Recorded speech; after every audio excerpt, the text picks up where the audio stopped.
जैसे जब हम बात करते हैं शिक्षा की, शिक्षा एक व्यक्ति का मौलिक अधिकार है, न केवल बहुजनों का अधिकार है बल्कि ये तो स्वर्ण भी अगर हम कहें तो स्वर्ण भी इस शिक्षा के बिना शायद कुछ भी नहीं होंगे।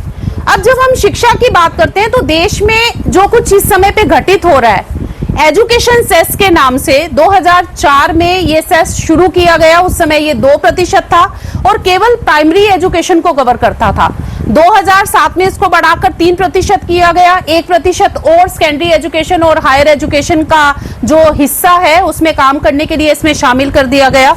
और 2018 के बाद एजुकेशन सेस 4%, जितने भी करदाता हैं तो वो अपनी टोटल जो उनका टैक्स बनता है उस पे 4% का एजुकेशन सेस पे कर रहे हैं। अब ये जो 4% है, ये 4% खर्च कहाँ होता है? खर्च होता है ये प्राइमरी एजुकेशन, यानी जो आपके जो प्राइमरी स्कूल्स हैं, प्राइमरी स्कूल्स में जितने भी इंतजाम कर रहे हैं, अगर हम वहां पे कोई टाट, कुछ टेबल, अगर हम वहां पे हमें कुछ बनाना है, भवन बनाना है, अगर हमें अपनी बिल्डिंग बनानी है, अगर हमें मिड डे मील का जो आयोजन किया जा रहा है वो सब इस 4% एजुकेशन सेस में ही किया जा रहा है। यहां तक कि जो स्कॉलरशिप का प्रावधान है वो भी इसी एजुकेशन सेस से दिया जा रहा है। लेकिन आप देश के हालात देखिए, मैं केवल एक वित्तीय वर्ष की बात करूंगी कि जो अभी हमारा वित्तीय वर्ष 2024-25, अगर हम उसके आंकड़े उठा के देखें तो 87,000 करोड़ रुपया, 87,000 करोड़ रुपया एजुकेशन सेस के नाम पर इकट्ठा हुआ। लेकिन आप साथ ही खबरें देखिए कि खबरें किस तरह की आ रही हैं। खबरों में यह है कि यूपी में और बहुत सारे अन्य राज्यों में भी हजारों स्कूल बंद किए जा रहे हैं। वो हजारों स्कूल बंद किए जाने के पीछे का अगर आप कारण आइडेंटिफाई करें तो सरकार कहीं ना कहीं अपने आप को विवश बताती है, या तो स्कूल्स में एनरोलमेंट नहीं है, या वहां पे उस क्षेत्र में अध्यापकों की कमी है, या वहां पे किसी तरह के इंफ्रास्ट्रक्चर की कमी है, या उनका कुछ पास रिकॉर्ड स्कूल्स का ऐसा रहा है कि सरकार अपनी विवशता जाहिर करते हुए कि ये स्कूल अब और नहीं चल सकता तो उन स्कूलों को बंद कर दिया गया। यानी जो एक मौलिक शिक्षा का अधिकार है वो मौलिक शिक्षा का अधिकार बहुजनों से ले लिया गया।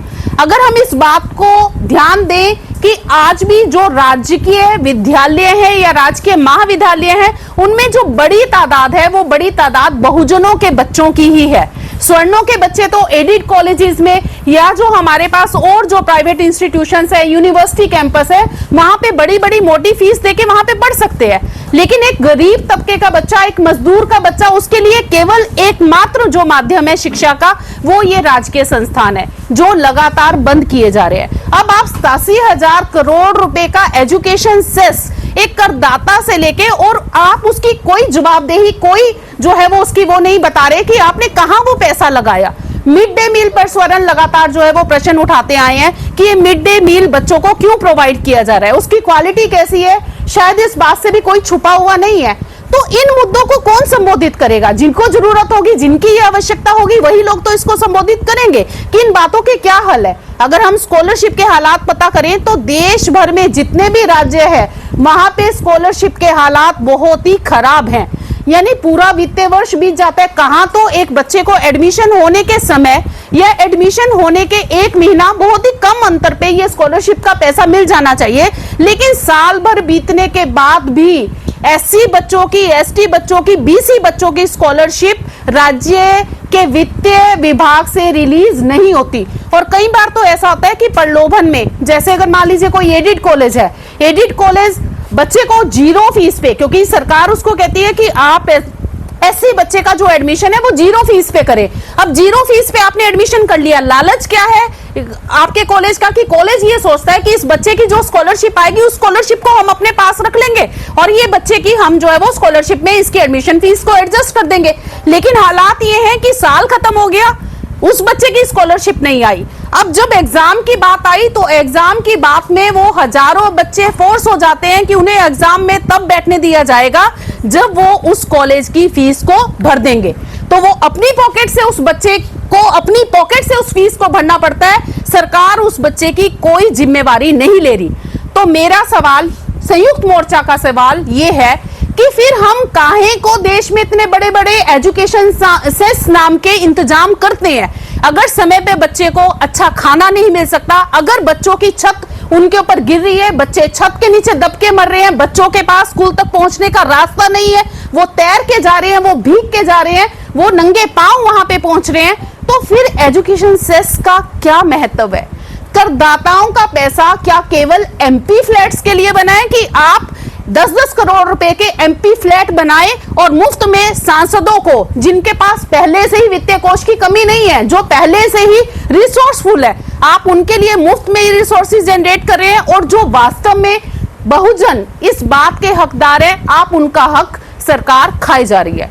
तो इन मुद्दों को उठाना संयुक्त मोर्चा अपना कर्तव्य समझता है। दूसरी बात, ऐसे बहुत सारे प्रोजेक्ट्स देश के अंदर शुरू हो रहे हैं, शुरू होते हैं और आंख के पीछे खत्म हो जाते हैं। जैसे रिसेंटली मैं देख रही थी कि गुजरात में आपके पास गुजरात के सीएम साहब, जब हमारे माननीय प्रधानमंत्री जी जब सीएम रहे हैं, तो उन्होंने वहां पे प्रोजेक्ट शुरू किया जिसपे हजारों करोड़ रुपया जो है वो लगाया।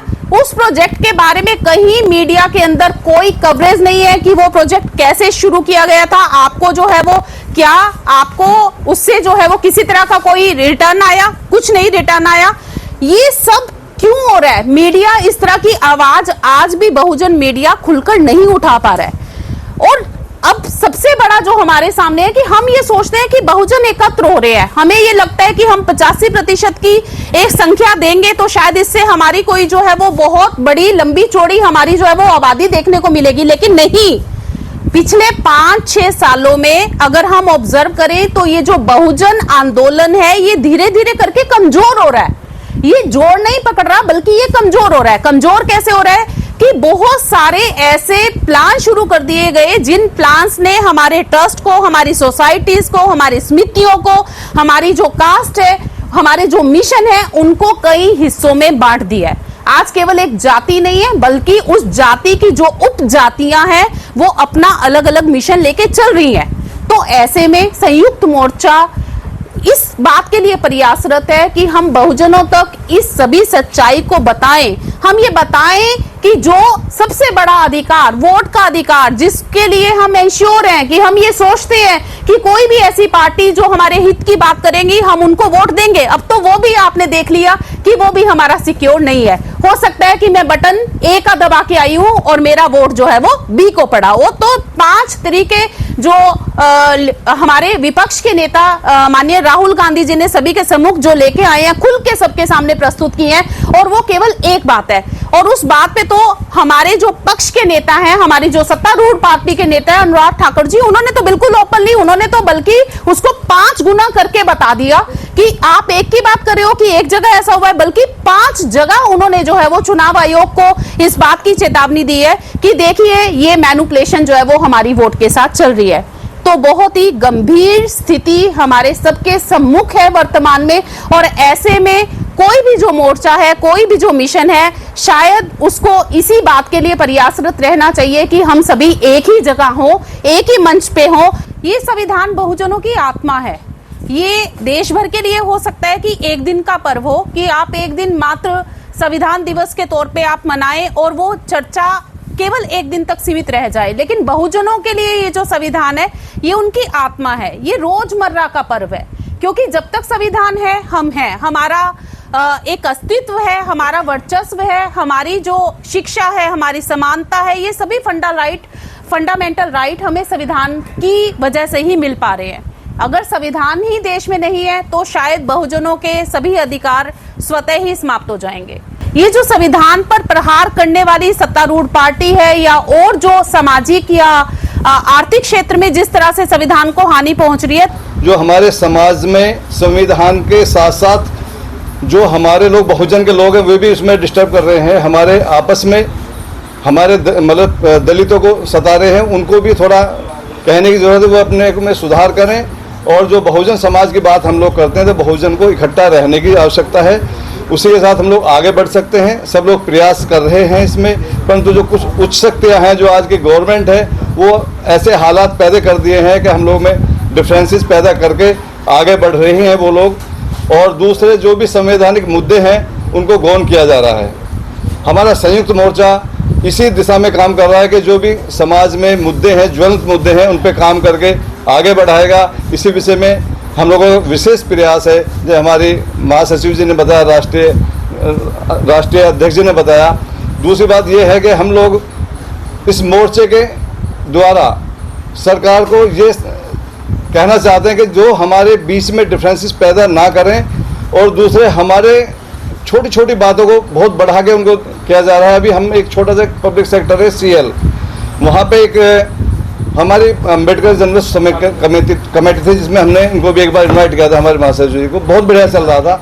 इस बार चूँकि वहाँ एक जैन है, हमारा जो चेयरमैन है, उसने इस बार 14 अप्रैल मनाने के लिए मना कर दिया था। उसी विषय को लेकर जो हमारे वहाँ संगठन के लोग थे, उस पर उनको मीटिंग किया, थोड़ा प्रेशर डाला, तो उन्होंने प्रेशर में आके प्रोग्राम तो करने दिया, मगर जिस ऑर्गेनाइजेशन में इतना बड़ा प्रोग्राम होता था बिल्कुल बहुत लिमिटेड करने दिया।